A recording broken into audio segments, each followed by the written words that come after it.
Et aujourd'hui sur l'art de la gestion patrimoniale, on va voir s'il faut investir sur les sociétés civiles de placement immobilier, les SCPI, en pleine crise. Et oui, je suis avec Axel pour en parler, mais avant ça, je vais vous demander de vous abonner à notre chaîne l'art de la gestion patrimoniale sur Spotify, Apple ou YouTube. Et puis n'hésitez pas également à liker, commenter ou partager si vous appréciez notre contenu, on répondra à tous les commentaires. Allez, on est parti. Axel, on va parler de la crise de l'immobilier et notamment des sociétés civiles en placement immobilier. Commençons déjà par définir ce que c'est. Alors si on veut définir ça de manière hyper simple, grosso modo, c'est une société de gestion qui va mobiliser des fonds de différents investisseurs pour acheter des immeubles, des biens.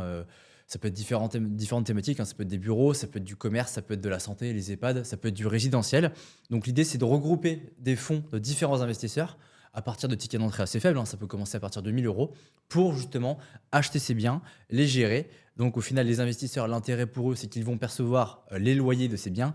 Bien sûr, la société de gestion va prendre des frais de gestion pour gérer, faire de la gestion locative à grande échelle, ce qui permet d'avoir un rendement dans sa poche si on ne veut pas trop s'embêter. Donc, tu veux faire de l'investissement locatif, tu as plus de rendement en théorie, mais c'est toi qui dois t'occuper de tout.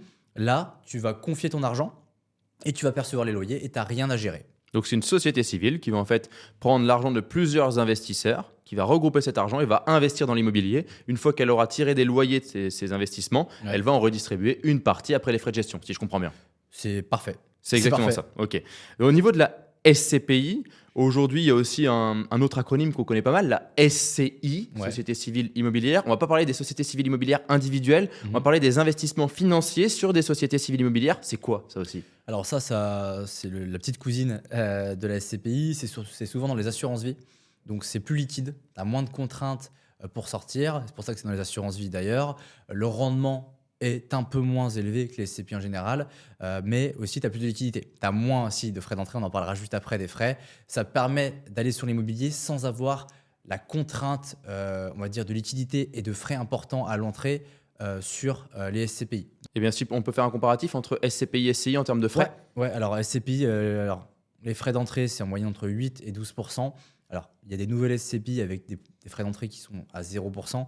Attention, il faut bien qu'ils gagnent de l'argent aussi.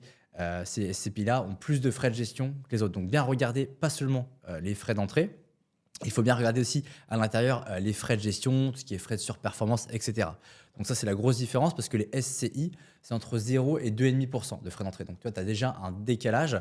Les SCPI, une fois que tu as payé 8 à 12% de frais d'entrée, tu es obligé d'y rester longtemps, sinon tu ne vas pas rentabiliser ton investissement. Sachant qu'aussi dans les SCPI et les SCI, ce qu'il faut prendre en compte, c'est que outre d'avoir des loyers, tu peux aussi avoir une revalorisation de ton parc immobilier qui peut être fait chaque année. Bon, ce n'est pas la tendance en ce moment, au contraire, mais si on veut retenir les différences, c'est que SCPI, tu as plus de frais que les SCI. Le rendement sur les SCPI, ça va dépendre des SCPI, de la thématique, etc., mais tu es entre 5 et 8% en général. Après, il faut prendre en compte la fiscalité qui est assez lourde en fonction des SCPI. Sur la SCI, tu as des rendements plutôt entre 4 et 5. Mais ce qui est bien, c'est quand tu les fais dans une assurance vie, tu as la fiscalité de l'assurance vie. Donc, tant que tu ne sors pas de l'assurance vie, moi, je ne vais pas te la prendre, tu n'as pas de fiscalité sur ta plus-value. Donc c'est vrai que les SCI ou les SCPI, logés à l'intérieur d'une assurance vie, on encapsule au final les intérêts générés par ces structurations financières et donc ça nous permet d'avoir une fiscalité qui est plus légère. Point important aussi, quand on met ça dans une assurance vie, certaines SCPI ne sont pas disponibles chez tous les assureurs, donc c'est important de le comprendre. On ne citera pas de nom, nous, aujourd'hui, mais il faut savoir qu'il y a de très bonnes SCPI comme de très mauvaises SCPI, il y a de très bonnes SCI comme de très mauvaises SCI. Parlons maintenant du vrai sujet. Faut-il investir sur les SCPI en 2025, en pleine crise? Parlons du contexte depuis 2023-2024 et ensuite parlons de l'année 2025. Effectivement, il faut repartir du contexte. C'est qu'en 2022, année assez dramatique, outre le conflit en Ukraine, énorme inflation, conséquence de 10 ans de politique monétaire à taux très faible, voire négatif dans certaines régions, notamment en Europe. Une inflation incontrôlable à environ plus de 10% selon les pays, voire plus. Qu'est-ce qui se passe? C'est de l'économie basique. Quand il y a de l'inflation, il faut monter les taux pour justement ralentir l'économie. C'est mécanique, quand l'économie est très dynamique. Si on veut la ralentir, on augmente les taux. Quand on augmente les taux, les investisseurs peuvent moins emprunter, donc ça va ralentir forcément la consommation. Donc ça s'est répertorié forcément sur les taux d'intérêt et les taux d'emprunt.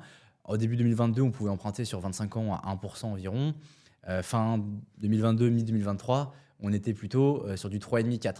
Conséquence, les mensualités de tes crédits pour un bien équivalent, elles avaient augmenté de manière considérable, ce qui fait concrètement que à l'époque, tu pouvais acheter un bien à 300 000 euros. Du fait de l'augmentation des taux, tu pouvais acheter un bien seulement à 200 000 euros par rapport au taux d'endettement et le prix de la mensualité. Ouais, donc c'est énorme comme impact. Mais du coup, quand je comprends, il y a moins d'acheteurs qui peuvent acheter des gros biens immobiliers. Donc au final, il y a moins d'acheteurs qui peuvent tout simplement acheter des biens immobiliers, vu la valorisation des biens immobiliers. Voilà. Ça s'est fait ressentir sur le marché, je suppose. Bah, c'est le principe de l'offre et la demande, hein. Il y a moins de demandes parce que à prix constant, un investisseur ne peut plus acheter le même bien. Le problème de l'immobilier, c'est que c'est pas un marché immédiat. Il y a un délai en fait de répercussion et tu as toujours des personnes qui veulent pas forcément vendre leur bien au prix où il était il y a 6 mois. Si tu dis bon bah, il y a 6 mois ton bien tu pouvais le vendre 2 millions et aujourd'hui le marché fait que tu dois le vendre 1,5 million, ça te tire la gorge. Et le principe de l'immobilier, c'est que si c'est une résidence principale, tu peux rester dedans. C'est pas très grave. Donc tu dis, bah, je vais attendre, c'est pas grave, c'est pas urgent, je peux regarder sur mon bien et je préfère attendre que les prix remontent parce que ça me fait chier de vendre le bien 500 000 euros moins cher que 6 mois à l'avance. Donc ça, c'est sur la partie particulier. Ça s'est répercuté sur la partie professionnelle parce que les SCPI les plus connus, c'est l'investissement dans les bureaux en majorité, même s'il y a bien sûr de la logistique, de la santé, du résidentiel, mais en majorité, c'était du bureau. Donc, il y a eu une prise de conscience des investisseurs du fait de la montée des taux que l'immobilier, ça sentait moins bon. Donc, il y a eu commencé à avoir des rachats, il y a eu des revalorisations de parts.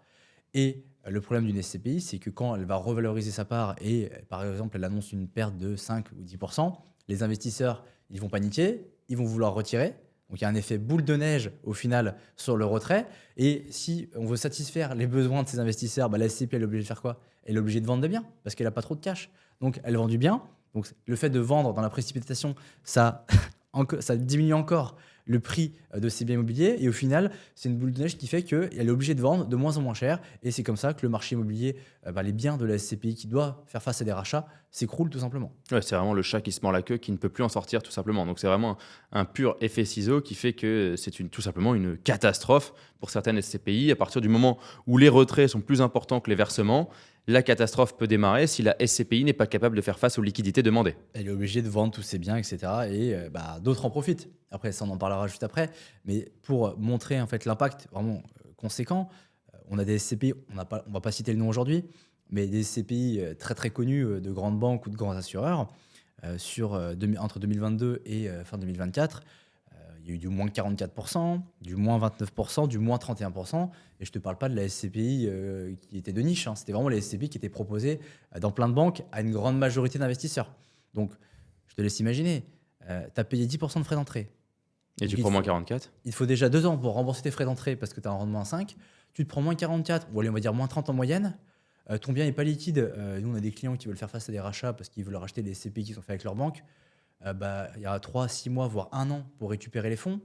Franchement, pour un risque SRI à 2 ou à 3 sur 7, on a vu mieux, hein. Même les marchés actions, dans le pire des cas, où c'est très rare, ils font pas ça. Donc c'est pour ça que l'immobilier, c'est bien. En France, on adore l'immobilier, mais c'est une classe d'actifs comme les autres. Et il y a un risque, et on l'a vu cette année, avec les taux d'intérêt qui ont augmenté depuis 2022, ça c'est corrélé à l'immobilier. Donc l'immobilier s'est cassé la gueule. Comme toute classe d'actifs peut se casser la figure, c'est pour ça, encore une fois, qu'il faut être diversifié. Ouais, et puis je pense que là, c'était un risque qui avait été non pris en compte, le risque de liquidité qui tape et qui tabasse les SCPI actuellement, c'est ce risque-là.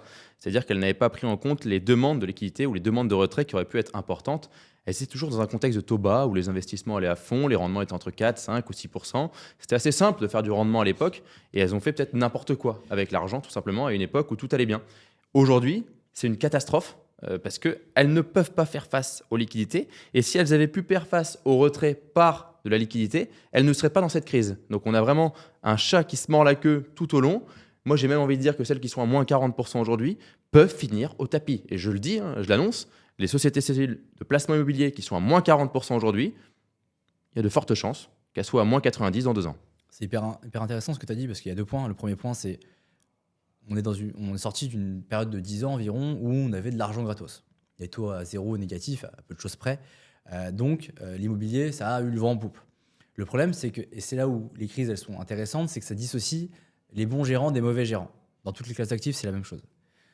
Les bons gérants, tous les gérants, ils ont collecté beaucoup d'argent, notamment les CPI du réseau d'assureurs ou des réseaux bancaires parce qu'elles avaient des clients captifs, elles ont collecté beaucoup d'argent, mais la question c'est comment elles ont investi cet argent. Et on a eu des histoires qu'on entend de SCPI qui ont acheté n'importe quoi, qui ont acheté des bureaux hors de prix, qu'elles ont revendus d'ailleurs 40, 50 ou 60% moins cher 2 ou 3 ans avant. On se dit, mais les mecs, qu'est-ce qu'ils ont fait? Parce que, ok, tu as de l'argent, il faut le placer, mais il ne faut pas le placer n'importe comment. Tu as d'autres SCPI, dont je tairai le nom, qui ont fait des choix plus intelligents. Au final, c'est qu'au lieu d'acheter n'importe quoi, parce que quand on achète quelque chose, il faut regarder la rentabilité du bien. Il ne faut pas acheter quelque chose parce qu'on a de l'argent, il faut acheter quelque chose parce qu'il est rentable. Et au lieu d'acheter n'importe quoi, elles ont acheté un peu moins de biens, mais elles ont peut-être fait de la rénovation sur leurs biens. Elles ont optimisé, elles ont fait pas mal de travaux. La rénovation, on en parle beaucoup avec les DPE, etc. Elles ont fait des choses intelligentes, alors que d'autres, elles se sont contentées de faire n'importe quoi avec leur cash. Donc ça, c'est le premier point que tu as évoqué et c'est hyper important. Pour rebondir sur le deuxième point, mais c'est mécaniquement, c'est réel ce que tu dis, hein. C'est qu'au final, une SCPI, elle ne collecte plus, hein. Celles qui font moins 40, elles sont déjà moins 40, mais elles ont encore, à mon avis, une liste comme ça de rachats à faire en attente, hein, les fameux 3, 6, 9 mois ou 1 an que les clients demandent de rachat. Donc il y a tous ces rachats-là. Une fois que tous ces rachats seront effectués, alors bonne chance pour avoir la valo. Et au final, sachant que ces SCPI, elles sont leveragées, elles ont de la dette, hein. Donc ça veut dire que l'actif, il faut voir par rapport à la dette, mais elles se sont endettées à une valeur X et cette valeur, elle a diminué. Par contre, la dette, elle n'a pas diminué. Donc la question, c'est que forcément, elles vont faire faillite, ces SCPI-là. Elles ne collectent plus, les biens font que diminuer en valeur, il y a une dette à rembourser. Donc mécaniquement, c'est certain que des SCPI, comme tu dis, elles vont faire faillite. Si elles ne collectent plus, malheureusement, c'est terminé pour elles, hein. Ouais, mais c'est certain, mais c'est bien de le dire, c'est bien de le rappeler, hein. On n'est pas là pour faire des fleurs aux personnes qui travaillent et qui peuvent entourer le monde de la gestion de patrimoine. Nous, on ne travaille pas avec ce type de personnes, c'est clair et net. On travaille avec les personnes qui sont les bons acteurs sur le marché, les acteurs qui sont là depuis longtemps, oui, mais surtout qui travaillent bien. Et pour savoir s'ils travaillent bien, il faut se renseigner. Et donc, malheureusement, oui, certaines banques privées, certains assureurs, certains courtiers ont vendu à tout va des SCPI qui rapportent beaucoup pour le courtier ou le conseiller en gestion de patrimoine et n'ont jamais regardé l'intérêt client ou l'intérêt de la SCPI derrière.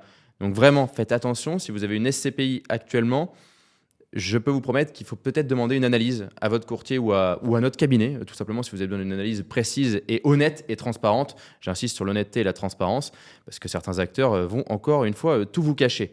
Point important par rapport à ce contexte, on a l'impression que c'est une catastrophe, mais il y a forcément des opportunités, parce que s'il y en a qui vendent à des prix décotés, il y en a qui achètent à des prix décotés. C'est exactement ce que je disais tout à l'heure, hein. Les crises, ça fait le ménage entre les bons et les mauvais. Et les bons qui ont du cash et qui collectent encore parce qu'ils ont eu des petites baisses par rapport aux autres, voire zéro baisse depuis 2022. Ça existe, il y en a très peu, mais il y a des SCPI qui ont peu eu de baisse depuis 2022. Et qui c'est qui achète les biens à moins 40, moins 60, moins 70%? C'est ces fameuses SCPI-là qui profitent du déboire des autres SCPI pour investir et acheter des biens ou des bureaux à moins 60, moins 80%. Et c'est ça qui est incroyable.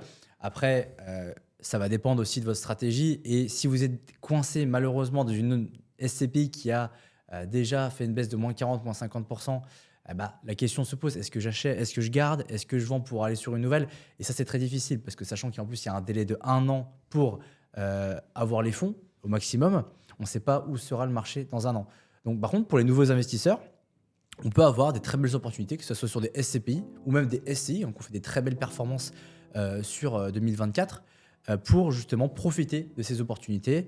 Et par contre, attention, encore une fois, même si il y a eu des belles opportunités, il y a des belles opportunités, il ne faut pas faire n'importe quoi, il ne faut pas mettre 100% sur l'immobilier. On l'a vu, c'est une classe d'actifs comme les autres avec des risques. À mon avis, ça n'engage que moi, on n'est pas au bout de nos surprises sur l'immobilier, sachant qu'encore une fois, c'est un marché qui est décalé dans le temps. Il y a des répercussions, certes, les taux ont un peu baissé en 2024, mais rien de fantastique. Il y a un effet décalage et je pense qu'on n'est pas au bout de nos surprises encore sur certaines SCPI. Merci Axel, on a fait le point sur les SCPI, c'est plutôt clair. On a parlé de tous les éléments dont on voulait parler aujourd'hui, on a donné des éléments chiffrés. Merci à vous également de nous suivre sur l'art de la gestion patrimoniale et financière. N'hésitez pas à liker, partager ou commenter ce contenu si vous l'avez apprécié, même à nous poser des questions par rapport à certaines SCPI, n'hésitez pas à le faire. Point important également, si vous nous écoutez mais vous n'êtes toujours pas abonné, cliquez tout simplement sur ce bouton s'abonner sur YouTube, Spotify ou Apple Podcast. N'hésitez pas à le faire, vous savez qu'on a besoin de vous pour continuer à vous créer un contenu toujours de très haute qualité et en toute transparence.